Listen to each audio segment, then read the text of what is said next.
मेरा नाम विपिन गरेजा है और मैं मणिपुर का रहवासी हूँ। मैं कुछ समय तक मुंबई में रहा हूँ क्योंकि मुझ पर फिल्म डायरेक्टर बनने का भूत सवार था।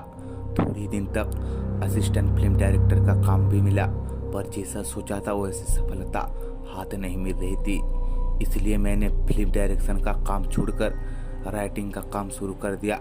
ग्रूम बन चुका था, इसलिए काम आसानी से मिल रहा था और स्क्रिप्ट ऑनलाइन ही ग्राहकों को भेजना होता था, तो ये काम इंटरनेट की सहायता से किसी भी जगह से किया जा सकता था।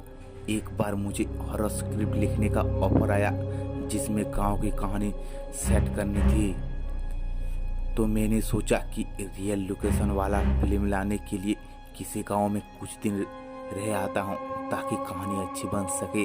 आगे काफी सोच विचार करने के बाद मुझे किसी ने सुझाव दिया कि उत्तर प्रदेश में चंद्रपुर गांव है जहां पर कई लोगों को भूत प्रेत की अनुभव हुई है। मैंने फौरन वहां की टिकट कटवाई और अपने लैपटॉप के साथ वहां जा पहुंचा। सबने मुझे किसी कच्चे रास्ते पर उतारा। वहां आसपास कुछ पेड़ थे और एक सरका रास्ता थी। एक पेड़ पर 8-10 कौवे बैठे थे। मुझे देखकर वो सारे बेतहास चिल्लाने लगे। मैं उन्हें अनदेखा करके गांव की ओर आगे बढ़ गया। कच्चे मकान नजर आया। मैं उन मकानों की ओर जाने लगा तो बाहर बैठे लोग सटासट घर के अंदर चले गए और दरवाजे बंद कर लिए। मुझे हैरानी हुई। मैं वहां एक मकान के पास झाड़ के नीचे बैठ गया। सोच रहा था कि किससे मदद मांगू, तभी अचानक मेरी नज़र ऊपर पेड़ की डाल पर गई। वहां पर एक डरावनी काली बिल्ली बैठी थी जो मेरी ओर ऐसे घूर कर देख रही थी जैसे मेरा शिकार कर लेगी। मैंने उसे डराने की कोशिश की तो वो उल्टा मुझे ही घूर घूर कर डराने लगी। कुछ देर बाद मैंने उसको अनदेखा कर दिया और फिर से वहीं बैठ गया।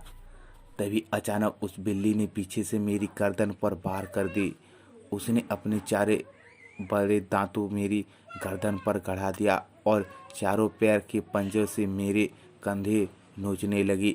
मैंने फौरन उसे दूर हटाया और वहां से खड़ा हो गया। ये सब चल रहा था, तभी वहां पर एक कड़िया निकला और उसने मुझसे पूछा कि मैं वहां क्यों आया हूँ। मैंने उसे अपना मकसद बताया तो उसने कहा कि यहाँ के लोग आपकी कोई मदद नहीं करेंगे। ये सारे डरे सहमे लोग हैं। इस गांव में रात को भूत प्रेत का तांडव होता है। इस डाकिये ने कहा कि सामने हमारा घर है, वहाँ कोई नहीं रहता है। हम इस गांव को छोड़ चुके हैं और पास के गांव में रहने चले गए। आप चाहे तो मैं उस बंद घर की चाबी आपको दे दूंगी। मैंने फौरन हाँ बोल दी क्योंकि वही मेरा सबसे बड़ी समस्या थी। अब गांव में एक घर मिल गया था और आगे फौरन मुझे अपना काम शुरू करना था। गले पर थोड़ी मरहम पट्टी करके मैं काम शुरू कर दिया। कौवे वाली बात, बिल्ली वाली बात, लोगों के घर में चले जाने की बात और भूत प्रेत की आवाज़, इन सब को तालबुद्ध तरीके से मैं लिखना शुरू कर दिया। उस गांव में मेरे लिए भरपूर मसला था और डाकिये का मकान भी बड़ा था, तो शांति से मैं अपना काम में जुट गया। करीब 2 बजे लिखकर अपना लैपटॉप स्विच ऑफ किया और खिड़की से चौक पर नज़र डाली और मैं हंसते हुए बोल पड़ा कि जरा देखूं तो भूत प्रेत का कुछ तांडव हो भी रहा है या लोगों बस ऐसे ही सबको उल्लू बना रहे हैं। खिड़की से झांक कर देखा तो मेरे रोंगटे खड़े हो गए। एक आदमी एक लड़की का गला दबा रहा था और एक आदमी उस बिल्ली वाले पेड़ पर रस्सी लटका रहा था। फिर उन्होंने उस लड़की को बालों से पकड़कर पेड़ के पास घसीटा और उसके गले से रस्सी डाली। इतना देखकर मैंने कोलाहल मचा दिया। मेरे हाथ में जो भी कुछ आया उसे लेकर मैं चिल्लाता हुआ फौरन पेड़ की तरफ भागा। जब तक मैं वहां पहुंचा तब दोनों ने लड़की को पेड़ पर लगा के फांसी देकर लटका दिया था और लड़की तड़प रही थी। जैसे ही मैं पेड़ तक पहुंचा वहां कुछ भी नहीं था। वहां वो दोनों दरिंदे और पेड़ पर लटकी हुई लड़की सब गायब थे। ये सब देखकर मेरे तो होश ही उड़ गए। गांव के सब लोग खिड़की से मेरी ओर देख तो रहे थे पर कोई बाहर नहीं निकल रहा था। मैंने देखा कि पेड़ पर वो काली बिल्ली अब भी मौजूद थी और मुझे ही घूर रही थी। मैंने नज़र घुमाकर उस घर की ओर देखा जहाँ पर मैं ठहरा हुआ था। मुझे उस घर में कोई टहलाता नजर आया।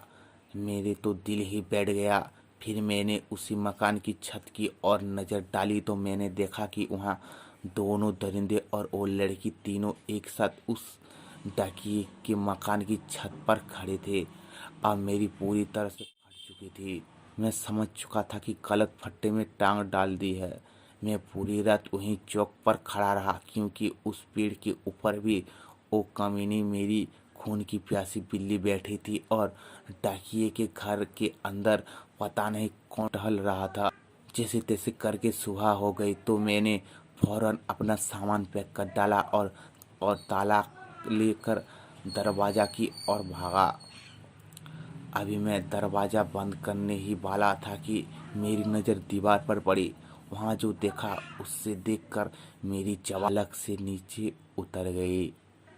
उस दीवार पर उसी डाकिये की हार चढ़ी हुई फोटो थी जिसने मुझे रहने के लिए यहाँ मकान दिया था और उस तस्वीर पर उसके जन्म और मरण की तारीख भी थी। वो डाकिया 20 साल पहले मर चुका था। मैं जिससे मिला वो उसका प्रेत था। अपना बैग हाथ में लिए ताला चाबी वहीं फेंक कर मैं दौड़कर उस गांव के बाहर भाग गया। पास के गांव पर चाय की दुकान वाले को उस मनहूस गांव का रहस्य पूछा तो उसने कहा कि पेड़ के पास दिखने वाली लड़की उसी डाकिये की बेटी है जिससे इसी गांव के सरपंच के 2 बेटे ने मारकर लटका दिया था और डाकिये ने अपनी बेटी की मौत का बदला लेते हुए सरपंच के दोनों बेटों को मार डाला था। फिर सरपंच के डर से खुद जहरीली दवाई खाकर आत्महत्या कर ली। तभी से उन चारों की आत्मा इस गांव में भटकती रहती है और तांडव मचाती रहती है।